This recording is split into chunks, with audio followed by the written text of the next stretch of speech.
Ito yung transformation of Intramuros.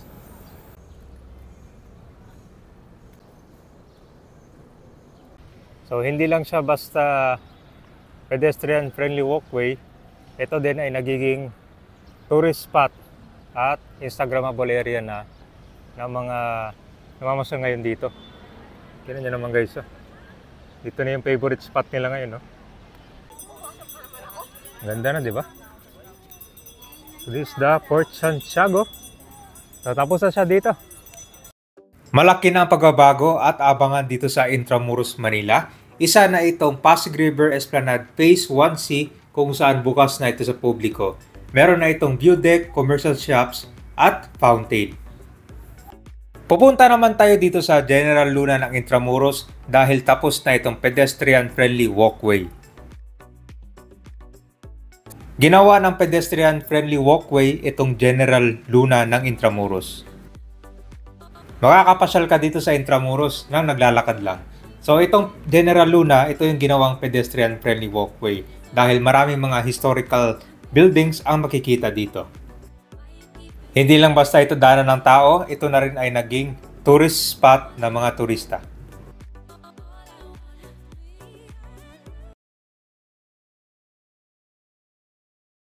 Nandito na tayo sa Intramuros ngayon. Ito po yung Pasig River at ito naman yung viewing platform.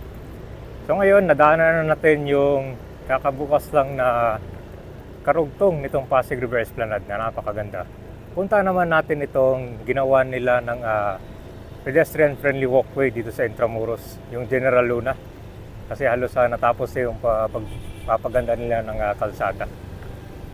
Nandito na tayo sa Moralia Street Corner, General Luna, at ito papunta na to ng Rizal Park. So dito magsisimula itong paglalagay nila ng pedestrian friendly walkway hanggang dun na to sa may Fort Santiago. So mag-update lang tayo simula dito. Kung mapapansin nyo, halos wala nang mga sasakyan na pumapasok dito mismo. Dahil ang nakakadalan dito ay yung mga tao naglalakad. Meron din para sa mga bike lane. Kaya malaking ginawa ito, lalo na sa mga turista ngayon. So dito mga e-bikes, bike, mga padjak, o sila lang yung mga dumadaan ngayon dito. Okay. So napakagandang yung mga sasakyan pala, doon na sila sa kabila dumadaan, sa Cabildo or dito sa may Moralia para makarating sila or maikutan ito.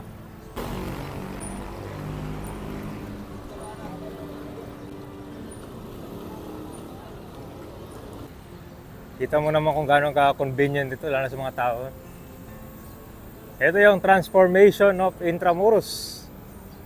One of the top tourist destination dito sa Manila. Ganda ng tignan, no? So ito yung mga bricks na nilagay nila kabay, no? Hanggang doon na to sa may Fort Santiago.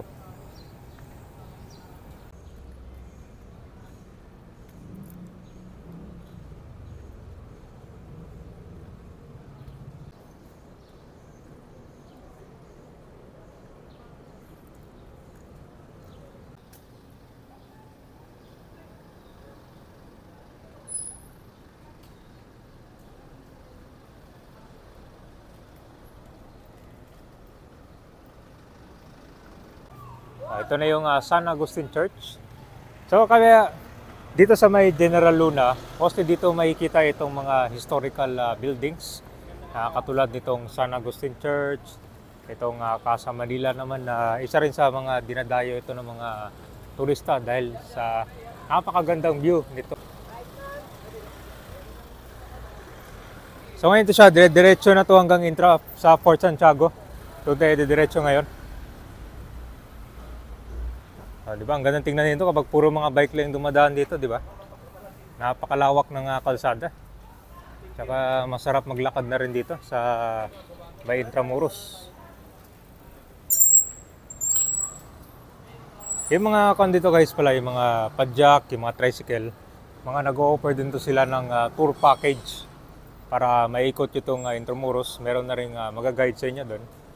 Ganon din dito sa may Calesa. Yan, mga nag-offer ng mga sila, tour package. So I think dito sa weekends nagkakaroon din ng mga food bazaar dito. malapit sa Casa Manila. Ito na yung sa Cabildo Street. At ito pa yung mga pakaunting mga bahay pa pala dito na hindi pa sila na-relocate, no? Matagal na rin na nakatira yung iba dito, umabot na rin ng mga dekada. So pansin mo yung ibang bahay dito, halos umabot na ng 4th floor. Ito yata yung pinakamataas, oh. So dito naman sa Cabildo, Corner Real, so marami din mga sari-sari store dito. Meron na rin motor car wash. Tapos dito marami na rin mga vendors, no? So kumbaga yung hanap buhay nila kabayan, nandito na rin malapit sa kanilang bahay. Dahil pa yun hanggang dito. So ito yung mga natitira. Ewan ko lang kung anong gagawin dito sa pag na-clear na to dito. So tara, punta tayo ngayon ng Fort Santiago. So dito, halos yung mga tao at saka sasakyan sa kalsada lang naglalakad. Dahil masikip na yung sidewalk dito. No? Puno ng mga obstruction sa mga parkingan dito sa gilid. So ganito kasikip sa kabila, no? Kung compare mo doon sa General Luna. Okay, nandito na tayo sa Plaza Roma. Dito sa harap ng Manila Cathedral Church.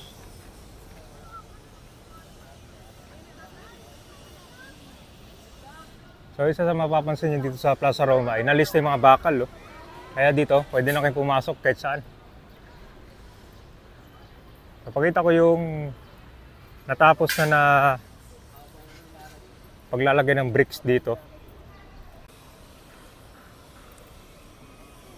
May renovation pala ginagawa ngayon dito.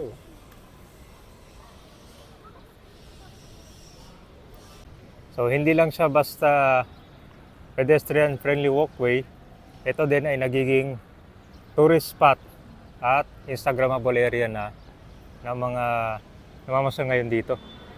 Tignan nyo naman guys, oh. Dito na yung favorite spot nila ngayon, no? Ang ganda.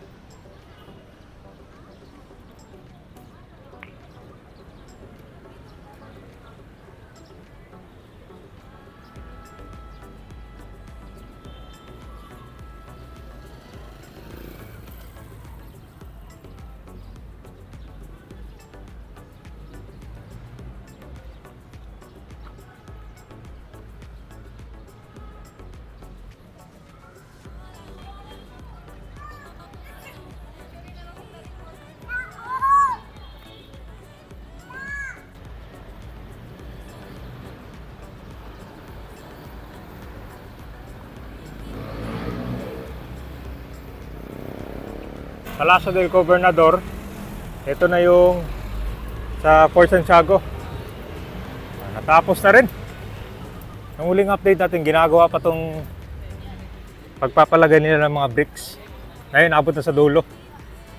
Ito yung pinaka part ng tour package kapag nag-avail kayo. Kumbaga, ito yung pinakahuli. Pinupuntahan tong Fort Santiago. Dahil dito siya, makikita nyo na yung view ng Pasig River doon. Tsaka malaki din.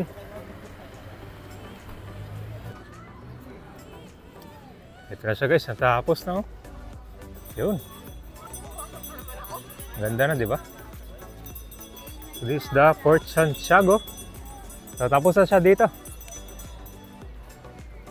Sarap, oh.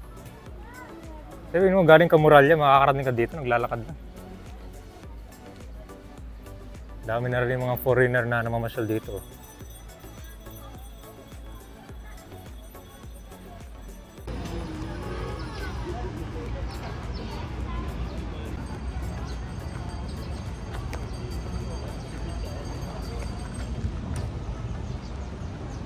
So sir, anong araw kayo nagtitinda dito? Araw-araw sir. Ano yung laging binibili sa inyo dito? Iba-iba sir. Sombrero, Sombrero. pape. Itong papit ni sir, 250. Yes sir. Tapos ito, Yung maliit sir, 500 sir. Yung sumunod sir, 1,000. Yung pinakamahal sir, 1,500 sir. 1.5. Opo. Saan yung 1.5 dyan? Ito sir. Pinakamalaki na yun sir. Anong tawag dyan? Pape sir. Big bird. Big Bird, 1.5. Yes sir. Ito sir, may mga sombrero sir. Sombrero, 250 sir. 250. Ito yung galing sa Pampanga, kabayan, no? Nakabili natin last time nito eh. Sir. Ang gumagawa na ito mga Aita. Aita. Yes, sir. So ito na yung Plaza Roma ngayon. So after dito sa Intramuros, kapag namasyal kayo, pwede na kayong rumekta dun sa bagong Esplanade. Dahil yung extension umabot na hanggang dito sa may Intramuros. So dagdag tourist attraction na naman dito sa Manila.